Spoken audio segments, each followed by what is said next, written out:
tenemos una media de 4 o 5 pacientes por año aproximadamente, ¿no? Entonces, no es un abordaje que utilicemos tan frecuentemente, ¿no?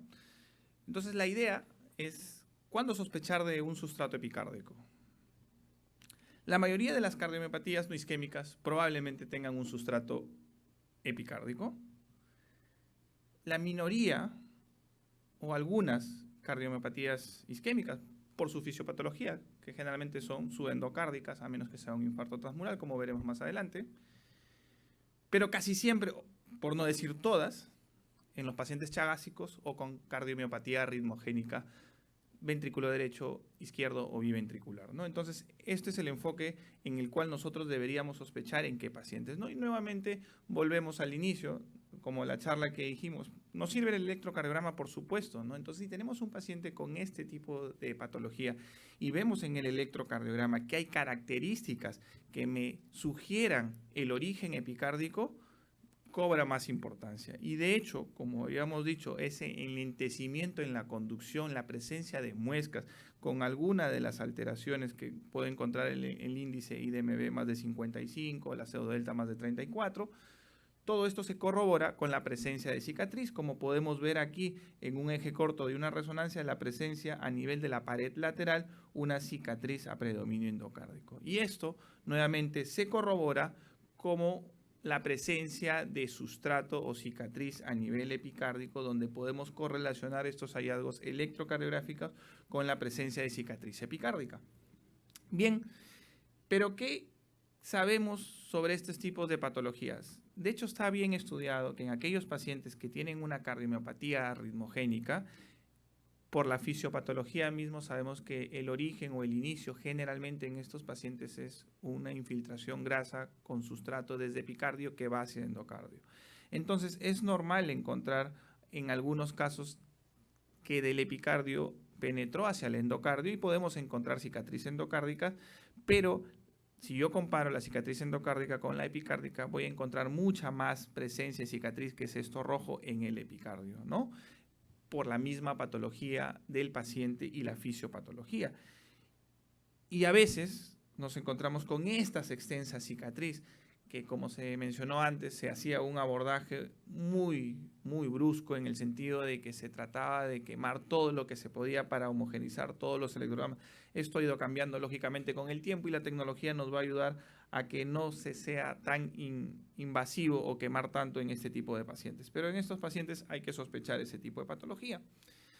También en los pacientes chagásicos, ¿no? Y acá hago mención especial al doctor Soto, que fue el autor de este paper publicado en el 2017, donde nos dio muchas luces sobre cuándo a ir al epicárdico en un paciente con cardiomiopatía chagásica. De hecho, nosotros sabemos que la gran mayoría de pacientes chagásicos, que si alguien sabe por qué vemos tan pocos acá, nos avisa, porque no vemos muchos chagásicos siendo Perú, y hemos tratado de buscarlos arduamente. Es más epicárdico que endocárdicos. La gran mayoría de cicatriz que nosotros encontramos es una cicatriz ínfero-basal lateral, ¿correcto? Entonces, cuando vemos un electrocardiograma que sea negativo en 2,3 ABF y positivo en B3, que sea y negativo en 1 ABL, yo me pongo a pensar es inferior, basal, porque es positivo en B3, B4, y también negativo en 1 ABL es lateral. Cuando tengamos ese patrón, Chagas. Patrón de bloqueo de rama derecha de mi bloqueo anterior izquierdo en un sinusal, Chagas. Paciente de alguna región de alta incidencia, Chagas. El Perú debería ser, pero bueno.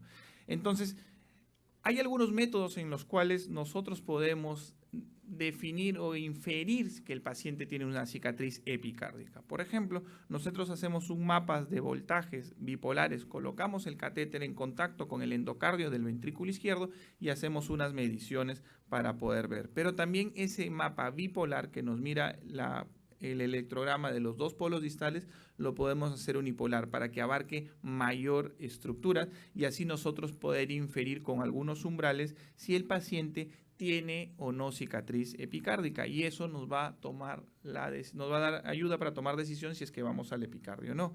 Entonces, más o menos como algoritmo, podemos ver que si un paciente con cardiomiopatía chagásica que tenga características electrocardiográficas probablemente vamos directo al epicárdico. Pero aquel que tenemos un poco de dudas y hacemos el abordaje endocárdico y vemos que en el abordaje endocárdico la presencia de cicatriz nos habla de que sí hay cicatriz porque el voltaje es menos de 1.5 y hacemos el unipolar y vemos que el unipolar es menos de 4 de umbral, ese paciente definitivamente hay que ir al epicárdico, no se duda más y se hace en ese momento. ¿En quién no iría al epicárdico? En aquel paciente que no encuentro cicatriz endocárdica y encima yo le hago un umbral unipolar y le encuentro un tejido sano más de 8, digo, en este paciente probablemente no tenga una cicatriz, sería de esos pacientes atípicos, por lo cual no iría a epicárdico, ¿no? A veces tratamos de evitar ir al epicárdico por la magnitud del problema. Este es un metaanálisis bastante reciente donde nos habla del tipo de patologías en el cual yo hago un abordaje solamente endocárdico o epicárdico. Claramente en la cardiomiopatía ritmogénica van mejor aquellos pacientes que les hago abordaje endo y epicárdico por lo que habíamos mencionado y por los artículos que se habían manifestado. Curiosamente, parece que va mejor también en los pacientes que tienen cardiomiopatía isquémica pero con transmuralidad y ahora miraremos lo que es la transmuralidad. Y con tendencia A, pero digamos que no significativo en aquellos pacientes con cardiomiopatía no isquémica según la evaluación de estos metaanálisis. No tengamos en cuenta que a veces las miocardiopatías no isquémicas, la cicatriz más característica es la mid-septal, que no necesariamente pues, se puede abordar epicárdicamente. ¿Qué pasa en los pacientes isquémicos? Este estudio que fue realizado para valorar la transmuralidad de la cicatriz endocárdica miocárdica en pacientes con miocardiopatía hipertrófica, evaluó 4 parámetros de imágenes que nosotros debemos tener en cuenta. Por ejemplo, si en la resonancia magnética la presencia de cicatriz es más del 75%, este paciente es muy probable que tenga un infarto transmural, por ende cicatriz epicárdica o sustrato epicárdico. La presencia de disinesia o asinesia en ecocardiografía en más de un segmento continuos.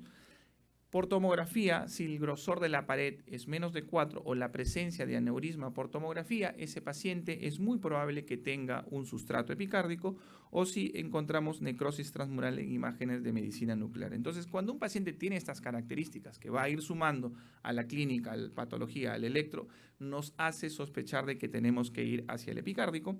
Y esto es lo que nosotros vemos. Vemos en una ecografía la presencia de un aneurisma y vemos en la resonancia pues la presencia de una transmularidad anterolateral en la resonancia con el aneurisma y vemos tremenda cicatriz que nosotros también verificamos en los sistemas de navegación. De igual manera, cuando vemos en la pared inferior una transmuralidad más del 75% de la capa de la estructura, vemos que esto se corrobora con la presencia tanto de endocárdico, lógicamente más en los isquémicos, pero también presencia en el epicárdico de cicatriz. Entonces, la transmuralidad por resonancia y los otros factores sí ayuda a predecir en qué pacientes yo tendría que ir hacia el epicárdico.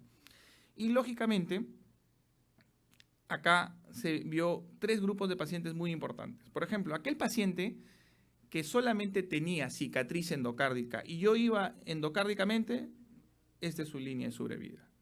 Aquel paciente que tenía una cicatriz transmural por todos los métodos que habíamos visto y yo iba endo y epicárdicamente, iban bastante bien. Pero aquel paciente que era transmural, isquémico, por los criterios que habíamos dicho, y solamente fui endo, miren la separación de las curvas en este grupo de pacientes, ¿no? Entonces, es importante tener en cuenta en qué pacientes yo tengo que hacer abordaje endo y epo y cuando se trata de una cardiopatía isquémica. Este es un trabajo que realizamos con el grupo del Hospital Clínic para, nuevamente, evaluar la transmuralidad o cuándo ir al epicárdico, cuándo hay sustrato epicárdico en estos pacientes isquémicos. De hecho, se evaluó la resonancia y la tomografía y se vio que si el área en la resonancia era mayor de 25 centímetros cuadrados, este paciente en el epicárdico sí tenía sustrato para nosotros poder ir.